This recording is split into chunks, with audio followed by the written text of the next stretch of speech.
Bismillahirrahmanirrahim. Elhamdülillahi Rabbil alemin. Ve salatu ve selamu ala Resulina Muhammedin ve ala alihi ve sahbihi ecma'in. Esselamu aleyküm ve rahmetullahi ve berekatuhu. Değerli kardeşlerim, değerli bacılarım. Sizinle beraber başka bir derse başlamak istedik. Başka bir konuyu ele almak istedik. Bunu da dizi olarak düşünelim. Yani dizi derken sırayla 1, 2, 3 o şekilde. Bu ders konusu şudur: İslam şemsiyesi altındaki bir aile veya da İslamiyet'in aileyi nasıl kuruduğunu dile getireceğiz. Biz yuvalarımızı nasıl kurtaracağız? Önce şunu söyleyelim. Yuva gerçekten aile çok önemli. Aile fertleri devlet yapan, toplum yapan bir kurumdur.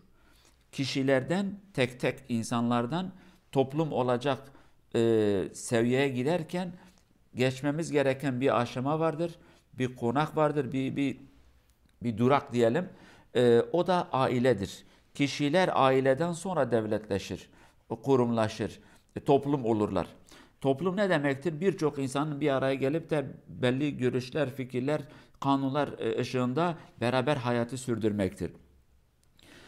Toplumu güzel bir şekilde yönetmek, toplumu iyi bir dereceye getirmek için iyi bir aileye ihtiyacımız vardır. Aileler olmadıktan sonra bireyler gerçekten çok sıkıntı çeker devlet olana kadar. Çünkü biz insanlar ağaç değiliz ki marangoza götürüp de bizi kesin aynı üretimde çıkarsın.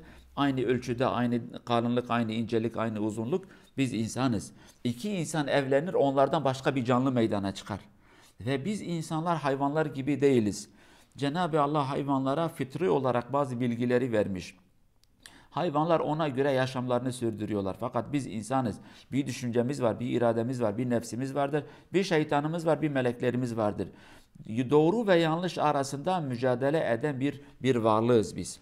Ondan dolayı toplum gerçekten ailelerden meydana gelen bir şeydir, bir sistemdir.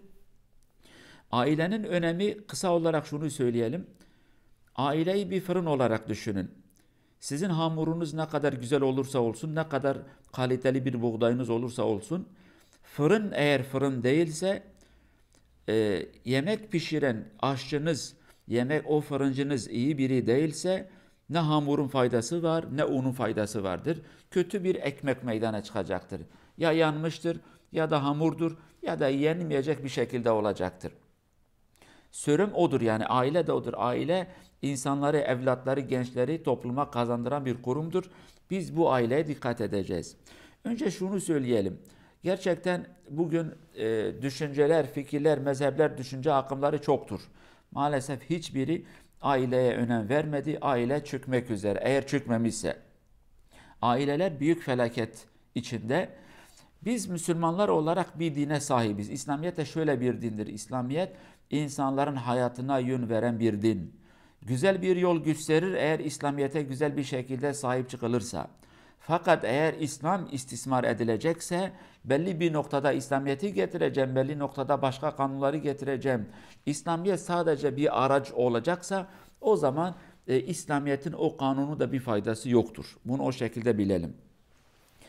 Biz de şunu inanmışız değerli cemaat. Aileyi kurtarmak için imamın sadece bir görevi değildir. Veya da sadece imam, sadece cami aileyi kurtaramaz. Her ne kadar biz diyorsak da İslamiyet aileye yön vermiş, fakat değişik konular vardır. Bazı konular var, cami ve imam anlatacak bu işi. Dini olan tarafları vardır. Eğitimle bağlantılı olan taraflar imam belki anlatamaz, belki zamandan dolayı, belki o imkanlar olmayabilir. O eğitimi de öğretmenler ve okullar verecektir. Bazı kanunlar var, bazı yollar vardır. Onu da düşünce sahibi olan insanlar, araştırmacılarımız, bilim insanları onlar anlatacaktır. Bazı noktalar vardır aileyi güçlü kılan, o da ekonomi olan faktörler ve araçlardır. Onları da ekonomist olan insanlar ailenin ekonomi olan tarafını anlatacaktır. Yani değişik konular vardır. Bu konular beraber ele alındığı zaman yuvalar kurtulur. Sadece imanla değil. Yani karı koca ne kadar namaz kılıyorlarsa kılsınlar. Eğer cahillerse, eğer aralarındaki huzur yoksa, eğer çocuklara bakacak eğitimi ve bilgileri yoksa, Çocuklara eşya alacak paraları yoksa ister istemez bu yuva sıkıntı çeker ve dağılır. Ondan dolayı biz bu hususta görevimiz ne ise elimizden geldiği kadarıyla kısa bir şekilde, öz bir şekilde haftada bir veya da 2 dersi ele almak şekilde biz bu konuları ele alacağız. Belki ilk etapta beklediğiniz konuları söylemeyebiliriz. Çünkü biz bunu temel olarak alacağız. Evlilik nedir? Evliliğin şartları nedir? Evlenen insanlarda bulunması gereken şartlar nedir? Biz bunları yavaş yavaş, nişandır, ondan sonra düğündür, erkeğin görevi, bayanın görevi, birbirleri tanımayla ilgili bilmemiz gereken noktalar, aileyi bekleyen tehlikeler, aile gerçek ve hayal arasındaki olan durumu. Mesela birçok sıkıntı şuradan kaynaklanıyor. Bazı insanlar kendi hayallerinde bir aile düşünüyorlar fakat gerçek başka bir şeydir. Televizyonlarda gördükleri bir aile vardır. Televizyonda görüyorlar, filmlerde çıkan aileler. Fakat pratikte yaşadığımız başka bir aile vardır. Bunları ve bu sorunları biz dini olarak nasıl ele alacağız, nasıl çözmeye çalışacağız? Gerçekten şimdi şunu görmekteyiz. Bayanlar öldürülür. Erkekler öldürülmeye başladı. Çocuklar yetim kalır. Yuvalar yıkıldı. Sorunlar büyüdü. Her gün sorunlarımız büyüdü. Ve maalesef sorunları çözmek için atılacak bir adım da yoktur. Yani iyi bir adım da atılmadı. Amerika'dan bir kanun getireceksin. Hadi bu millete uydur. İngiltere'den bir tane getireceksin. Çin'den bir tane getireceksin. Peki bu toplumun bir dini var, ahlakı var, kültürü var. Ve bu toplumun ileri gelen insanları var. Bir oturun bakayım. Biz bu sorunları nasıl çözeceğiz? Mantık ile, düşünce ile, iman ile, ahlak ile, ekonomi ile, siyaset ile, bilgi ile biz bunu nasıl çözeceğiz? Yani kanun çıkarmakla değil. Dünyanın hiçbir yerinde kanunlarda sorun yoktur. Kanunu uygulayan insanlarda sorun vardır. Herkes kendine göre bir kanunu veya da kanunu bir şekilde yorumladığı zaman kişide eğer vicdan yoksa, merhamet yoksa, insanlık yoksa, iman yoksa insan gerçekten canavardan daha beter olur. Bunu Cenab-ı Allah Kur'an-ı Kerim'de anlatmış. Bazı insanlar diyor ki hayvanlar gibi, hatta hayvanlardan daha beterdirler.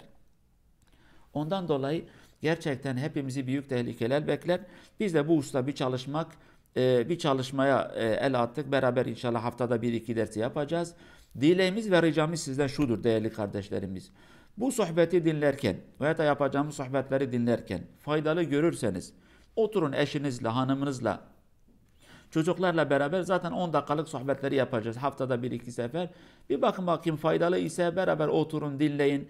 Aklı selim ile vicdanla dinleyin. Faydalı ise dinleyin ve dinletin. Yaymaya çalışın. Paylaşın başka insanlarla. Belki bir şey yapabiliriz elimizden ne gelecekse. Eğer faydasız görürse, eğer faydasız ise size göre unutun gidin. Bir daha da bakmaya gerek yok. Faydalı gördüğünüz zaman dikkat edin. Faydalı değilse de unutun gitsin. Küfür etmeyin. Ne bize ne başkalarına hakaret de etmeyin. Yani tabii milleti susturacak halimiz yok. Fakat amacımız bir şekilde bir hizmeti yapmaktır. O amacımız vardır. Eğer özel sorularınız varsa da aklınıza takılan bir şey varsa da bu sayfamızın yani camimizin sayfasının özel bölümünde bir yazın. Herkesin okuyacağı bir taraf değil. Normal. Yani eğer özel bir şey ise o tarafta yazın. Elimizden geldiği kadarıyla o özel sorularınıza da cevap vereceğiz. Cenab-ı Allah şimdiden yolumuzu açık etsin, yardımcımız olsun. Hayırlı kapıları hepimize açsın. Cenab-ı Allah şimdiden sorunlarınızı çözsün. İnşallah sorunlarınız kalmaz.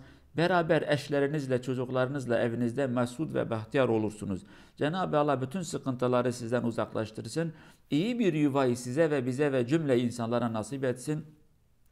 Allah Azze ve Celle yuvalarımızı tehlikelerden korusun. Allah'a emanet olun. Esselamu Aleyküm ve Rahmetullahi ve Berekatuhu.